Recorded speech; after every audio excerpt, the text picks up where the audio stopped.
السلام علیکم۔ ہم ملمہ سبق کی ریڈنگ کر رہے تھے۔ آج ہم پیج 62 سے شروع کریں گے، تو ہم ریڈنگ شروع کرتے ہیں۔ کلی اپنے ناریل جیسے سر پر پگڑی لپیٹتا چلا گیا اور لڑکی بجائے بیٹھنے کے مضطربانہ ٹہلنے لگی، یعنی پریشان ٹہلنے لگی۔ سامنے بینچ پر کوئی کمبل میں لپٹا گلبلا رہا تھا، یعنی بے قرار ہو رہا تھا۔ عجیب مصیبت ہے، وہ دل ہی دل میں کہنے لگی، یہ کم بخت مرد ہر موقع پر آ دھمکتے ہیں، کچھ نہیں تو سیکنڈ اور انٹر کا شوشہ ہی چھوڑ دیا۔ شوشہ کہتے ہیں انوکھی بات کو۔ اب اسے کیا معلوم کہ اس نے اس وقت جو کچھ میرے پاس دیکھا، بس یہی میری کل کائنات ہے، یعنی مکمل سرمایہ ہے۔ اٹیچی کیس اور ہول ڈال کہتے ہیں بستر بند کو، اچھے زمانے کی یادگار ہے۔ چرمی بٹوا ایک سہیلی کا تحفہ، اور یہ برقع چلتے وقت خالہ جان کا مانگ لیا تھا کہ مسافر عورتیں میلے کچیلے برقعے والیاں دیکھتے ہی پھیل پھیل کر بیٹھ جاتی ہیں۔ ٹھیک ہے، آپ نے یاد رکھنا ہے، ایم سی کیوز میں پوچھا جاتا ہے اٹیچی کیس اور ہول ڈال اچھے زمانے کی یادگار ہے، اور چرمی بٹوا ایک سہیلی نے تحفہ دیا تھا، اور یہ برقع چلتے وقت خالہ جان کا مانگ لیا تھا۔ ٹھیک ہے، آج ہی دوپہر کو تو چچا جان کی بیماری کا خط ملا تھا۔ امی جان کا خیال ہے کہ اگر گھر سے کوئی انہیں دیکھنے چلا جاتا تو اچھا تھا، ورنہ وہ یہی کہیں گے کہ ہم نے تو بھائی کے مرنے کے بعد بھاوج کہتے ہیں بھائی کی بیوی اور بھتیجے بھتیجیوں کا اتنا خیال کیا کہ پیسے کو پیسہ نہ سمجھا، لیکن وہی برے وقت کے ساتھی نہیں۔ بس وہ اتنا ہی سن کر جانے کو تیار ہوگی۔ امی جان نے جانے کب سے 3 روپے جوڑ کر رکھے تھے، سو نکال کر دیے کہ تم عقیل کو ساتھ لے کر چلی جاؤ۔ عقیل بچہ ہی صحیح، لیکن ہے تو لڑکا۔ بس یہی ان کی بات تو مجھے زہر معلوم ہوتی ہے، جانے وہ لڑکیوں کو کیا سمجھتی ہیں۔ میں نے ان سے پوچھا کہ میں کیا لڈو پیڑا ہوں جو کوئی کھا لے گا اور عقیل کو دیکھ کر ڈر کے مارے اگل دے گا۔ آخر سلمیٰ اور رضیہ بھی تو لڑکیاں ہیں، کیسے مزے میں تنہا سفر کیا کرتی ہیں۔ اس پر انہوں نے کہا کہ بھائی وہ بڑے آدمی کی لڑکیاں ہیں۔ میں نے جواب دیا واہ، تب تو انہیں بلا مبالغہ یعنی شک کے بغیر 1 درجن نوکروں کے جھرمٹ میں سفر کرنا چاہیے۔ چونکہ ہم غریب ہیں، اس لیے ایک ہی سفر کا خرچ نکلنا مشکل ہے۔ کجا مین یعنی کہاں، ایک ننھے محافظ کے ساتھ جس کی حفاظت خود مجھ پر فرض ہوگی۔ غرض گھنٹوں ان سے بحث کی، تب کہیں جا کر عقیل صاحب کے پہرے سے نجات ملی۔ کھانسی کی کھوں سے وہ چونکی یعنی حیران ہوئی۔ کمبل کی گٹھڑی کھلی اور ایک جھریوں کا مارا بگلے کے پر جیسے سفید بالوں کا چہرہ اس کے سامنے تھا۔ ٹھیک ہے، بگلا ایک سفید رنگ کا پرندہ ہوتا ہے جس کی پتلی پتلی ٹانگیں ہوتی ہیں، سمندر کے کنارے ہوتا ہے۔ وہ اپنی ڈھیلی ڈھالی فراق، ترشے ہوئے بال اور ٹرنک پر رکھے ہوئے ہیڈ سے کوئی عیسائی بڑھیا معلوم ہو رہی تھی۔ لڑکی نے ایک سخت تنقیدی نگاہ یعنی جائزہ کرنے والی نگاہ اس سوکھی مونڈی بڑھیا پر ڈالی، مونڈی یعنی سوکھا ہوا سر، اور پھر دل ہی دل میں اس خشک ساتھ پر افسوس کرنے لگی۔ کاش اس پوکھر ہوتا ہے تالاب، اس پوکھر کے پانی کی طرح ساکت یعنی خاموش بڑھیا کے بجائے کوئی سمندر کی سی بے چین نوجوان لڑکی یہاں ہوتی۔ ٹھیک ہے، اب دیکھیں یہاں اس جملے میں وہ جو بڑھیا ہے اس کو خاموش تالاب سے تشبیہ دے رہی ہے، اور نوجوان لڑکی کو بے چین سمندر سے تشبیہ دے رہی ہے، کیونکہ جو تالاب ہوتا ہے نا، اس میں جو پانی ہوتا ہے وہ ساکت ہوتا ہے، خاموش، اور سمندر میں لہروں کی وجہ سے بے چینی پیدا ہوتی ہے، تو اس لیے وہ سمندر سے نوجوان لڑکی کو تشبیہ دے رہی ہے، جو اس کے ریشمی سیاہ برقعے میں دیکھتے ہوئے چہرے کو رشک سے دیکھتی۔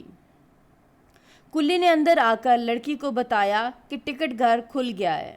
لڑکی اٹھ کر اس کے ساتھ ہو لی۔ راستے میں وہ برابر ادھر ادھر دیکھتی جاتی کہ کہیں وہ نوجوان اسے 3rd کلاس کا ٹکٹ لیتے نہ دیکھ لے۔ کیا کہے گا اپنے دل میں وہ، لیکن وہ کہیں نظر نہ آیا۔ لڑکی نے اطمینان سے ٹکٹ لے لیا۔ چیختی چنگھاڑتی ہوئی گاڑی پلیٹ فارم کے سینے پر در آئی یعنی داخل ہوئی۔ جب لڑکی کلی کے پیچھے پیچھے ویٹنگ روم سے نکلی تو اس کی پہلی نظر اسی نوجوان پر پڑی جو بڑی شان سے سگریٹ منہ میں دبائے اسے غور سے دیکھ رہا تھا۔ اب کیا ہو، وہ سوچتی ہوئی جلدی جلدی آگے بڑھنے لگی۔ وہ زنانہ ڈبے کے بالکل قریب پہنچ گئی۔ عورتوں کی کاؤں کاؤں اور زیورات کی جھنکار یعنی آواز، یا جیسے عادی مجرم قیدیوں کی ہائے ہائے، ہتھکڑیوں اور بیڑیوں کی تال بھی آواز کو کہتے ہیں، بیڑیوں اور ہتھکڑیوں کی جو آواز ہوتی ہے۔ اس پر طرفہ یعنی عجیب بات، مردوں کی ان کو ہدایتیں، منی کی اماں سامان نہ کھونے پائے، ایک دوسرے آدمی اس قیامت کے موقع پر گلا پھاڑ پھاڑ کر کہہ رہے تھے خبردار نقاب نہ کھلنے پائے۔ لڑکی کا کلی دروازے پر اڑے ہوئے مردوں کے درمیان سے نکل کر ڈبے میں داخل ہونے کی فکر کر رہا تھا کہ پیچھے سے عورتوں اور مردوں کی ایک اور ٹولی اس بھرے ہوئے ڈبے پر حملہ آور ہوئی اور لڑکی بیچاری بیچ میں پھنس کر رہ گئی۔ اس ٹولی کی ایک عورت نے اپنا چاندی کی چوڑیوں میں پھنسا ہوا ہاتھ برقعے کی گدڑی سے نکالا۔ گدڑی کہتے ہیں پیوند لگی ہوئی، ٹھیک ہے، یعنی سلائی کیا ہوا برقع اس کے اندر سے نکالا اور لڑکی کو راستے میں حائل دیکھ کر دھکا دے دیا۔ حائل دیکھ کر یعنی رکاوٹ پا کر کھڑا دیکھ کر دھکا دے دیا۔ لڑکی ایک جھکولا کھا کر سنبھل گئی۔ جھکولا ہوتا ہے چکر۔ اس کا دل بے ساختہ چاہا یعنی اچانک یا فوراً چاہا کہ وہ اس عورت کا جھالروں سے مزین، جھالر کہتے ہیں لینس وغیرہ یا لینس کا لٹکا ہوا ایسا، جھالروں سے مزین برقع، مزین ہوتا ہے سجا ہوا، برقع نوچ کر بھاگ جائے، نوچ کر یعنی دبا کر بھاگ جائے یا پھر اسے ریل کے نیچے دھکا دے دے۔ لیکن سامنے جو دیکھا تو وہی نوجوان کھڑا مسکرا رہا تھا۔ ارے کلی، تم مجھے یہاں کیوں لائے؟ وہ پوری طاقت سے چلائی اور کلی کو لے کر کسی طرح اس ہجوم سے نکل کر دوبارہ پلیٹ فارم کی پیمائش کرنے لگی۔ اس کی نگاہوں کے سامنے سینکڑوں میلے کچیلے برقعے غباروں کی طرح اڑ رہے تھے۔ کاش وہ بھی ایک ایسا ہی برقع اوڑھے ہوتی تو کوئی اس پر تن سے مسکرانے والا نہ ہوتا۔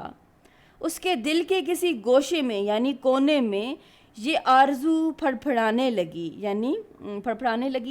یہ آرزو پیدا ہونے لگی، بے چین ہونے لگی۔ وہ ہر پھر کر بلا مقصد ہی درجوں پر لکھی ہوئی عبارت پڑھ رہی تھی۔ فرسٹ سیکنڈ انٹر، زنانہ انٹر۔ وہ دفاتن تھم گئی یعنی اچانک تھم گئی، ایک بار عبارت کو پھر پڑھا۔ عبارت ہوتا ہے لکھی ہوئی بات، اور یہ درجہ اسے موسلادھار بارش میں کسی گھنے درخت کا سایہ معلوم ہونے لگا۔ وہ بلا سوچے سمجھے دروازہ کھول کر اندر داخل ہو گئی۔ کلی باہر ہی متعجب سا کھڑا تھا یعنی حیران کھڑا تھا۔ لے آؤ سامان، وہ ایک دل فریب مسکراہٹ کے ساتھ بولی۔ کلی سامان رکھ کر اسے ایک آنکھ سے گھورنے لگا جیسے وہ اس کی تہہ تک پہنچنا چاہتا ہو۔ لڑکی بھانپ گئی یعنی سمجھ گئی۔ اس نے بٹوا کھولا اور ایک چمکتی ہوئی اٹھنی اس کی طرف بڑھا دی۔ اٹھنی یعنی 50 پیسے۔ کلی کا چہرہ جو حقارت کے جذبات کے باعث بری طرح لٹکا ہوا تھا ایک دم کھل اٹھا۔ مزدور کو مزدوری چاہیے، اسے کسی کے معاملات سے کیا غرض؟ اس نے اٹھنی کو مل کر دیکھا، جیسے وہ یقین کرنا چاہتا ہو کہ واقعی اس ہلکے پھلکے اسباب کی اٹھوائی 8 آنے بھی ہو سکتی ہے۔ سیٹی کی آواز سن کر کلی اتر گیا اور پھر لڑکی کے انابی ہونٹوں پر، انابی یعنی کالے پڑتے، انابی ایک قسم کا میرون رنگی ہوتا ہے، ٹھیک ہے، انابی ہونٹوں پر ایک مطمئن مسکراہٹ لہرانے لگی۔ وہ دروازے سے لگ کر کھڑی ہوگی۔